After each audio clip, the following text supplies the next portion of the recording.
emergency. Manawag ko kayo. Kunyari mga estudyante mo. Si James Arrestrado. Saan ko si James? James! Asa naman si James Arrestrado? Yes po. Saan ba na emergency, sir? Yes po. Tama, tama.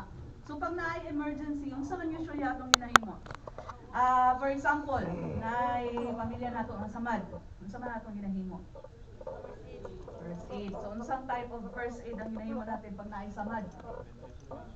Depende sa samad, ma'am. Depende sa kanang na slice kay nag-chop-chop og kanang kamatis kay magprito itlog. Yan. Hugasan natin. Tapos, unsa ang goal natin tatong ipahinto jud ang Bleeding. Okay. So na jud the idea kung unsa na mga basic na mga first aid na pwede nato mahimo sa balay. Okay. So, unsa jud ang pinaka definition jud sa first aid? Sino may idea?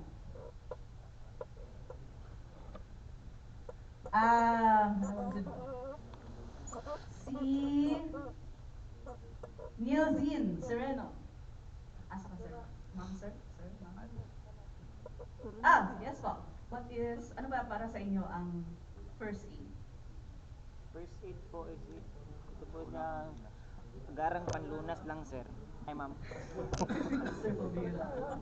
Agarang, very Tagalog. O sige, agarang panlunas. Or yung, so in Tagalog pa is yung paunang panlunas. Ano ang pwede magawa natin bago pa magdating ang ambulance, bago pa mapunta sa hospital or sa clinic ang ating pasyente para hindi na maglala pa yung injury ng ating pasyente. So, sa atin po, ito po ang definition ng first aid. Immediate care. Mabilis na panglunas na pwede natin magawa sa nagkasakit or sa na-injured na tao bago pa man magdating ang professional help or ang ambulance. And of course, napod na siya limitation. Hindi natin, kung wala tayong mga equipment, etc., yun din ang isa sa mga makalimit sa atin.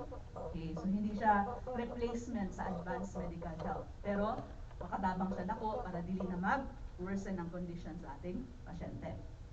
And additional din po sa definition ng first aid, dili lang na siya pag bandage lang or CPR lang. Kauban na siya ang pag-reassure, pagpakalma, pagkausap natin sa ating mga pasyente para mag-iwas sa unsa, mag-panic. Oh, yan. So ginatawag natin yan siya na psychosocial first aid. Yan. Okay. Next po, basic life support or BLS. So unsa man na siya? So sa training po na ito, hindi lang po kayo i-train na paano mag-CPR, paano mag-rescue breathing, anong gagawin pag mag-responde tayo sa tao na nag-choking. Ano man choking sa Bisaya? Tukan, okay. Hindi lang yan siya. Kasama rin po dyan yung malaman natin paano mag-recognize kung unsa ang pwedeng maging sakit ng ating pasyente or mag-recognize kung unsa ang heart attack, kung na-heart attack ba ito ang pasyente natin or kung nag-respiratory arrest ba ang ating pasyente. So, ang recognition ng cardiac arrest, recognition ng respiratory arrest, and ano ang bagay or dapat na first aid sa kanila. Okay.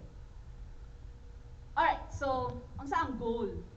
Sa ba dyan ang objective na anuman kinahanglan matuto tayo mag-first aid? Number one, of course, preserve life. So, kailangan natin tabangan kaagad ang ating pasyente para hindi na mag-worsen or hindi talaga mamatay. Next one, prevent further harm. So, mag-apply ta og first aid para dili na maglala ang injury or illness sa ating pasyente. Next one, hindi lang yung mag-first aid lang tayo. Kasama din yan yung mag-activate tayo ng medical help or manawag taog tabang sa ambulance or advanced medical help. And then, of course, again, ulit-ulit niya siya, provide reassurance, psychosocial first aid. Psychosocial Okay. So, nataibutang dire na, of course, as a first aider, expected na magtabang jud ta kung naay manawag. Okay. So, sometimes, pwede mangyari na ginawa natin lahat ng tama, pero, let's say, hindi maganda ang nangyari or nagka-injury pa rin ang pasyente or hindi talaga natin na-save. So, ginapush talaga natin na tama dapat yung mga pinagagawa natin.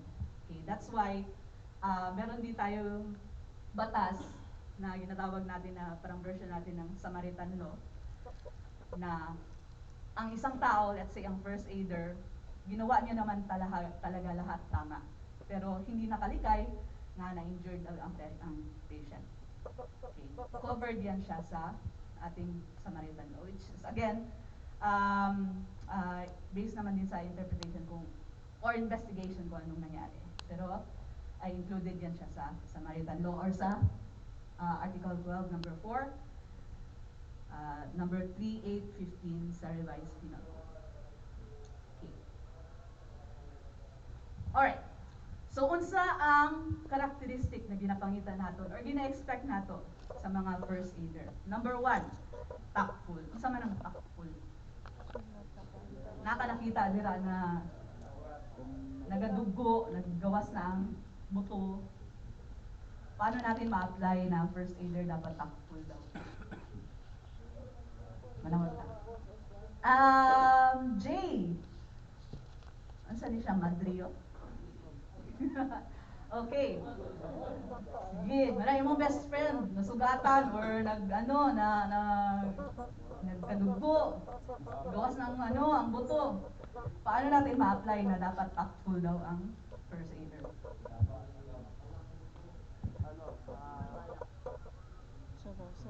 Should not alarm the victim.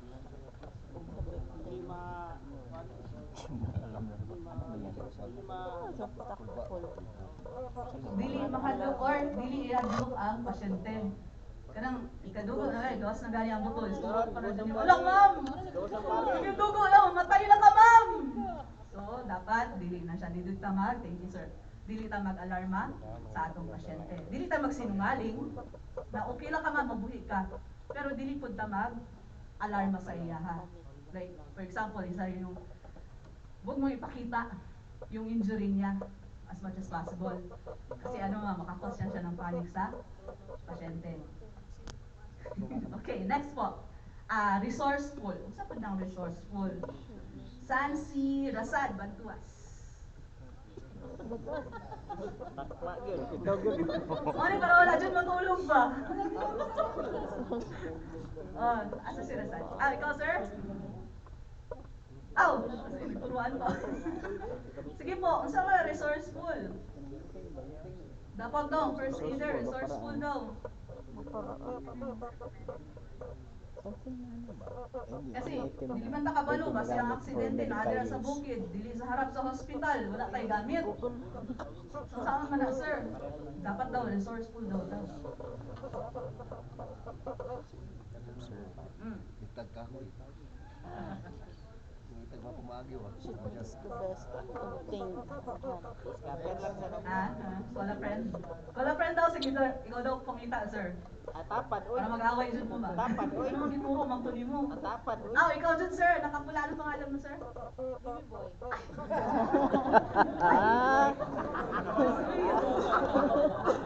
Ikaw gyud baby boy. Yes po, sir?